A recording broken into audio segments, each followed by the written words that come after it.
Hello student, आज हम लोग जानने वाले हैं मिड पॉइंट थ्योरम। तो मिड पॉइंट थ्योरम क्या है? चलिए स्टेटमेंट पढ़कर देखते हैं कि मिड पॉइंट थ्योरम क्या है। तो the line segment joining the mid point, किसका mid point? Of two side of a triangle. ये ट्रायंगल आप देख सकते हैं ए बी डी, इसके दो साइड को ज्वाइन करे वो लाइन सेगमेंट जो ए बी सी के ज्वाइन करे दो साइड को, जैसे डी और ई। कहाँ पे ज्वाइन करे? मिड पॉइंट पे, ए बी और ए सी के मिड पॉइंट पे ज्वाइन करे। ठीक है। Is parallel to the third side, ये थर्ड साइड के पैरेलल हो, बी सी के पैरेलल हो डी ई, और क्या हो? Equal to half of it, and D E है जो हाफ ऑफ हो बी सी के आधा हो। ठीक है, यही क्वेश्चन कर रहा है। मतलब जो लाइन सेगमेंट एक ट्रायंगल के दो साइड के मिड पॉइंट को ज्वाइन करती है वो थर्ड साइड के इक्वल होती है और उसके हाफ के इक्वल होती है, यही स्टेटमेंट कर रहा है। ठीक है ना। तो सबसे पहले तो इसे प्रूव करने के लिए हमें गिवन लिखना पड़ता है। तो चलिए लिख लेते हैं गिवन क्या क्या दिया हुआ है।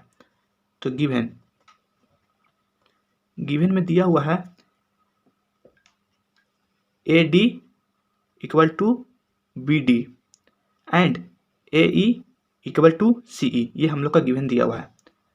तो लिख लेते हैं A D equal to D B and A E equal to सी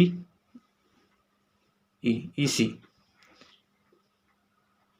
ठीक है, ये तो हम लोग गिवन लिख लिए हैं। अब प्रूव क्या करना है, तो लिख लेते हैं टू प्रूव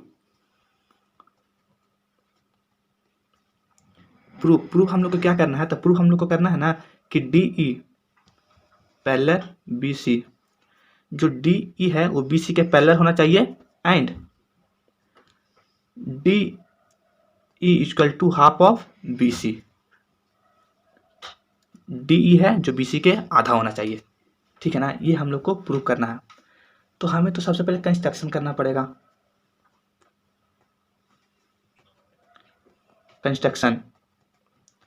अब कंस्ट्रक्शन में हमें क्या करना पड़ेगा? तो कंस्ट्रक्शन में आप देख सकते हैं एंगल सी से हम एक लाइन लिए हैं एल, सी एल एक लाइन लिए हैं एल, और डी ई है ना इसे आगे बढ़ा दिए हैं, ये मीट कर दिए हैं एफ पे, एल पे पॉइंट एफ मीट हो गया है। तो इसे हम लिख लेते हैं through C draw a line, through C एक लाइन ड्रा करें L parallel to A B के पैरेलल होना चाहिए, and extend DE such that it touch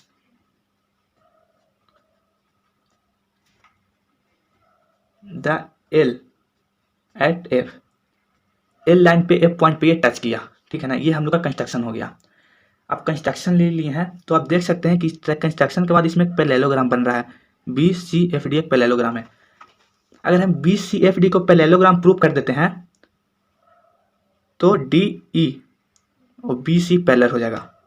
ठीक है ना, तो हमें पैरेललोग्राम पहले प्रूव करना होगा। तो उससे पहले आप देख सकते हैं कि दो ट्रायंगल बन रहा है, A D E and C E F triangle बन रहा है। अगर ये दोनों का हम कॉन्ग्रुएंट कर दें तब ये पैरेललोग्राम प्रूव हो जाएगा। कैसे देखते हैं, चलिए। तो कंसीडर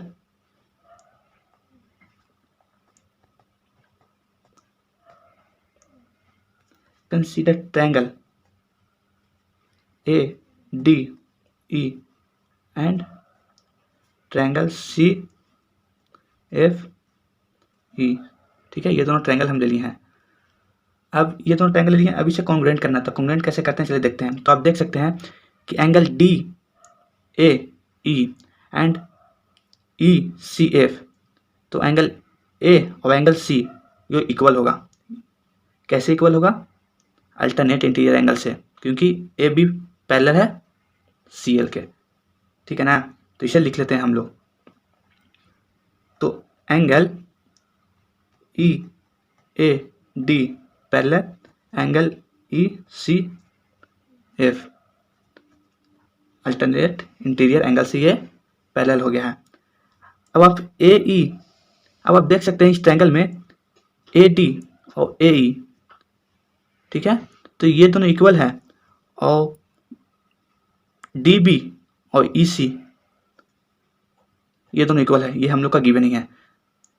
तो AE और EC गिवन है, तो इसे भी लिख लेते हैं, कॉन्ग्रुएंट करने में इसका जरूरत पड़ेगा। तो side AE equal to EC side, ठीक है। अब आप देख सकते हैं कि angle AED and angle CEF equal होगा, कैसे, अपोजिट इंटीरियर एंगल। तो वर्टिकल अपोजिट एंगल से angle AED equal to angle CEF equal हो गया। तो इसी प्रकार से ट्रायंगल ADE कॉन्ग्रुएंट हो गया triangle CFE by angle side angle से, ठीक है ना। आज जब एंगल साइड एंगल से ये ट्रायंगल कॉन्ग्रुएंट हो गया है, तो इससे हमें ये पता चलता है, इससे हमें क्या क्या पता चल जाएगा कि AD है equal to CF by CP CT से। जब AD CF इक्वल हो गया, इससे हमें ये पता चल गया कि AD और CF इक्वल हो गया। तो आप पहले ही जान रहे हैं कि AD और BD इक्वल है। जब ये दोनों इक्वल हैं, ये दोनों इक्वल हैं और ये दोनों भी इक्वल है, तो ये भी इक्वल हो सकता है कि नहीं, जरूर। तो इसे भी लिख लेते हैं। तो पहले तो लिख लेते हैं गिवन में था जो AD इक्वल टू BD, ये क्या था हम लोग का गिवन। जब ये और ये इक्वल है, ये और ये इक्वल है, तो ये भी तो इक्वल होगा, तो वही लिख लेते हैं। तो BD इक्वल CF। तो इससे प्रूव हो गया कि BCFD इज ए पैरेललोग्राम। इससे ये पैरेललोग्राम प्रूव हो गया। अब जब पैरेललोग्राम प्रूव तो इससे हो गया। अभी पैरेललोग्राम प्रूव हो गया तो हमें क्या पता चल गया, इससे हमें पता चल गया कि DF पैरेलल है BC के। जब BD पैरेलल है CF के, तो BC पैरेलल होगा DF के, है ना। तो वो लिख लेते हैं। तो DF पैरेलल BC, तो DF पैरेलल होगा BC के। जब DF पैरेलल होगा BC का, तो DE भी पैरेलल होगा BC का, है ना। तो वो भी लिख लेते हैं। तो DE पैरेलल BC, ठीक है। अब आप देख सकते हैं जब हम ये ट्रायंगल को कॉन्ग्रुएंट किए थे, ADE और CEF को कॉन्ग्रुएंट किए थे ये दोनों ट्रायंगल को, तो इससे DE और EF ये भी तो इक्वल होगा कि नहीं, हाँ जरूर होगा। तो वो भी लिख लेते हैं। तो DE equal to EF by CP CT से इक्वल हो गया। जब ये दोनों इक्वल हो गया, तो हमें ये पता चल गया कि DE equal to half of DF।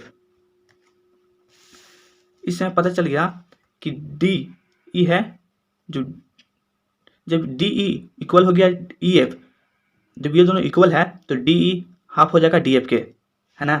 तो वही हम लोग लिख लिए हैं कि DE equal to half of DF के, ये आधा हो गया। तो D जब आधा हो गया तो DF equal to BC, DF equal to BC है। तो DE इक्वल टू 1/2 BC। अब आप यहाँ समझ सकते हैं, जैसे DE और EF दोनों इक्वल था ना।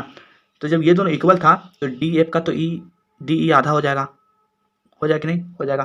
तो जब DF और BC और ये दोनों पैरेलल था ना, तो DF पैरेलल BC, तो DE ये किसके, ये DE भी आधा हो जाएगा किसके, BC का। तो वही तो हमें प्रूव करना था, जो हम प्रूव कर दिए हैं।